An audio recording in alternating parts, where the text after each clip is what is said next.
Choosing materials in your garden can seem like a really overwhelming thing to do. There's so many things that you need to think about. Most of the time, a landscaper will just pop round with a few samples, you look through a catalogue, but it's quite hard to envisage how they're going to work in your space. So I just wanted to spend a bit of time describing what we bear in mind when we're looking at materials. So first of all, we've got this. This is a flooring that's going in the kitchen. So that kind of sets the tone for everything outside. I'm not a massive fan of trying to match what's inside and outside. I just think it never works. The reason it doesn't is because the light levels are different, or this gets dirty outside and it's clean inside. There's loads of reasons why it's not a great idea to do the matching thing.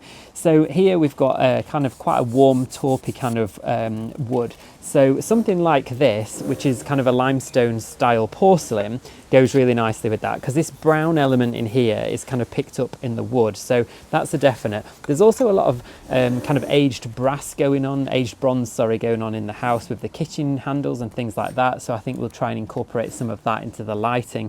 And then cladding wise, we're probably going to go for a dark black, but also do it in this kind of nice millboard board and batten style. So if we put these together and offer them up, one of the other things you've got to consider is in this job, we just arrived and we see this drainage here. Now, if we were to put two white materials or cream materials there and there, this is going to stand out like a sore thumb.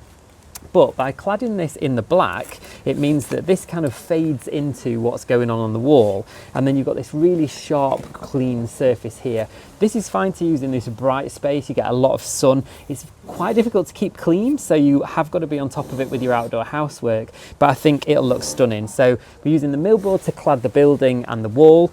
We're using this to clad the floor, and then we're going to get a nice dark basalt to make the coping and also the steps, because again, we want those just to stand out. So if you've had a drink, you do know that they're there and you're not going to trip over them.